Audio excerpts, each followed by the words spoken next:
ದಲ್ಲಿ ಒಂದು ಅಂಬೇಡ್ಕರ್ ಅವರನ್ನು ನೀವು ನೆನಪಿಟ್ಕೋಬೇಕು ಅಂತಂದರೆ ನಾನು ಕೂಡ ಅಂಬೇಡ್ಕರ್ ಅವರ ಹಾಗೆ ಓದಬೇಕು, ನಾನು ಕೂಡ ಅಂಬೇಡ್ಕರ್ ಅವರ ಹಾಗೆ ಹೆಚ್ಚಿನ ಒಂದು ಡಿಗ್ರಿಗಳನ್ನು ತೆಗೆದುಕೊಳ್ಬೇಕು, ನಾನು ಅಂಬೇಡ್ಕರ್ ಅವರ ಹಾಗೆ ಒಂದು ಜ್ಞಾನವನ್ನು ಸಂಪಾದನೆ ಮಾಡಬೇಕು. ಈ ನನ್ನ ಜ್ಞಾನ ಉದ್ಯೋಗಕ್ಕಾಗಿ ಅಲ್ಲ. ನಾನು ಎಷ್ಟೋ ಸಲ ಹೇಳಿದ್ದೇನೆ, ಯಾರೇ ನೀವೇನು ಎಜುಕೇಷನ್ ಅವ್ರು ಏನು ಹೇಳಿದ್ರು, ಇದು ನಮ್ಮ ಲೈಫ್ನೊಳಗೆ ನಮ್ಗೆ ಹಂಗಿತ್ತು ನಮಗೆ ಹಿಂಗಿತ್ತು ಅಂತ ಹೇಳಿದ್ರು ವೆಂಕಟೇಶ್ ಅವರು. ಇವತ್ತು ನಾವು ಏನು ಎಜುಕೇಷನ್ ಏನದಲ್ಲ, ಇದು education is not meant for employment ಅಂತ ಸಾಕಷ್ಟು ಸಲ ಹೇಳಿದ್ದೇನೆ, ಈಗೂ ಕೂಡ ಹೇಳ್ತಾ ಇದ್ದೇನೆ. ಯಾಕೆ ಈ ಮಾತನ್ನು ಹೇಳ್ತಾ ಇದ್ದಾನೆ ಅಂತಂದರೆ, ನಮ್ಮ ದೇಶದಲ್ಲಿ 140 ಕೋಟಿ ಜನಸಂಖ್ಯೆ ಇದೆ. ಅದರಲ್ಲಿ 50 ಕೋಟಿ ಜನ ಕೂಡ ಏನಾದ್ರೂ MA MSc MCom ಮಾಡಿದ್ರಂತಂದರೆ 50 ಕೋಟಿ ಜನರಿಗೆ ಯಾರಿಗಾದರೂ ಉದ್ಯೋಗ ಕೊಡಲಿಕ್ಕೆ ಸಾಧ್ಯ ಇದೆಯಾ? ಇವತ್ತು ಇಡೀ ಜಗತ್ತಿನ ಒಂದು ನೀವು ಸ್ಟ್ಯಾಟಿಸ್ಟಿಕ್ಸ್ ತೆಗೆದುಕೊಂಡು ನೋಡಿದಾಗ ಇಡೀ ಜಗತ್ತಿನಲ್ಲೇ ಕೆಲಸ ಮಾಡ್ತಕ್ಕಂಥ ಒಂದು ಉದ್ಯೋಗಗಳ ಸಂಖ್ಯೆ ನನ್ನ ಪ್ರಕಾರ ಅಬ್ಬಬ್ಬ ಅಂತಂತಂದರೆ 15ರಿಂದ 20 ಕೋಟಿ ಜನ ಮಾತ್ರ ಉದ್ಯೋಗದಲ್ಲಿ ನಿರತರಾಗಿದ್ದಾರೆ. ಇನ್ನುಳಿದವ್ರಿಗೆ ಉದ್ಯೋಗದಲ್ಲಿ ನಿರತರಾಗಕ್ಕೆ ಆಗೋದಿಲ್ಲ. ಸೊ ಹೀಗಾಗಿ ನೀವು ಕೂಡ ಅಂಬೇಡ್ಕರ್ ಅವರ ಹಾಗೆ ಜ್ಞಾನವನ್ನು ಸಂಪಾದನೆ ಮಾಡೋಣ.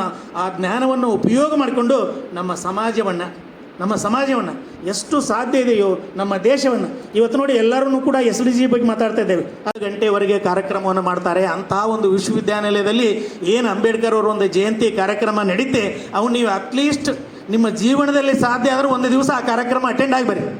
ಯಾಕಂದರೆ ಇಲ್ಲಿ ನೀವು 2-3 ತಾಸು ಕೂಡಲಿಕ್ಕೆ ಇಷ್ಟು ಕಷ್ಟಪಡ್ತಾ ಇದ್ದೀರಿ. ಒಂದು ಕಾರ್ಯಕ್ರಮದಲ್ಲಿ ನೀವು ಯಾವಾಗಲೂ ನಾನು ನೋಡ್ತಾ ಇರ್ತೀನಿ, ಮಕ್ಕಳ ಮುಖದ ಮೇಲೆ ಆಗಲಿ, ಇಲ್ಲಿರ್ತಕ್ಕಂಥ ಇನ್ನುಳಿದವ್ರ ಮುಖದ ಮೇಲೆ ಆಗಲಿ ಒಂದು ಚಾರ್ಮ ಇರೋದಿಲ್ಲ.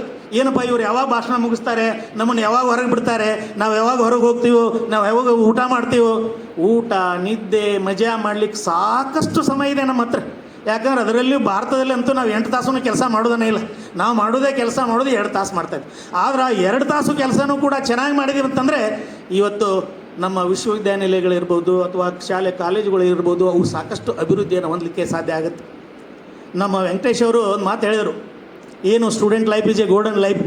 ಯಾರು ಗೋಲ್ಡನ್ ಲೈಫ್ ಮಾಡಿದ್ದಾರೆ ಅವರು ಯಾರೂ ಉದ್ಧಾರ ಆಗಿಲ್ಲ, ಉದ್ಧಾರ ಆಗೋದೂ ಇಲ್ಲ. ಪ್ರೊಫೆಸರ್ ವೆಂಕಟೇಶ್ ಅವರೇ, ನಾವು ಐರನ್ ಲ್ಯಾಬ್ನಲ್ಲಿ ಬಂದಿದ್ದೀವಿ ಅಂತೇಳಿ ಯಾಕೆ ಗೊತ್ತಾ? ಐರನ್ ಎಷ್ಟು ಸ್ಟ್ರಾಂಗ್ ಇದೆ ಅನ್ನೋದನ್ನು ವೆಂಕಟೇಶ್ ಅವರು ಇನ್ನೂ ನೋಡೇ ಇಲ್ಲ. ಈ ಬಂಗಾರ ಏನಿದೆ, ಇದಕ್ಕೆ ಏನು ರೆಸ್ಪೆಕ್ಟರ್ ಏನಿದೆ, ಏನು ಕೆಮ್ಮತ್ತರ ಏನಿದೆ? ಇದು ಒಂದು ಲೋಹ. ಆದರೆ ಆ ಕಬ್ಬಿಣದಲ್ಲಿರ್ತಕ್ಕಂಥ ಒಂದು ಶಕ್ತಿ ಏನಿದೆ ನೋಡಿ. ಈ ಬಿಲ್ಡಿಂಗ್ ಇಷ್ಟೆಲ್ಲ ಸ್ಟ್ರಾಂಗ್ ಆಗಿದೆ ಅಂದರೆ ಯಾಕಾಗಿದೆ? ಇದಕ್ಕೇನಾದ್ರು ಗೋಲ್ಡ್ ಯೂಸ್ ಮಾಡಿದಾರಾ?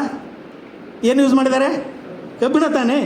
ಇವತ್ತು ಆ ಕಬ್ಬಿಣಕ್ಕಿರ್ತಕ್ಕಂಥ ಒಂದು ಬೆಲೆ ಯಾವ ಲೋಹಕ್ಕೂ ಇಲ್ಲ.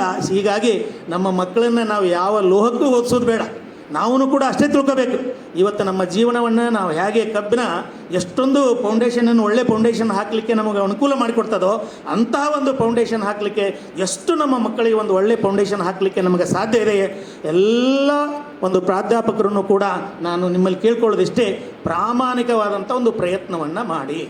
ನಾವು ಮಕ್ಕಳಿಗೆ ಅಂದರೆ ನಾವು ಏನೋ ಒಂದು ಜ್ಞಾನವನ್ನು ಸಂಪಾದನೆ ಮಾಡಿಕೊಂಡಿದ್ದೇವೆ, ಆ ಜ್ಞಾನದಲ್ಲಿ ಅಟ್ಲೀಸ್ಟ್ ಒಂದು 50% ಆದ್ರೂ ಕೂಡ ಆ ಜ್ಞಾನವನ್ನು ನಮ್ಮ ಮಕ್ಕಳಿಗೆ ನಾವು ದಾರಿ ಎರೆಯೋಣ.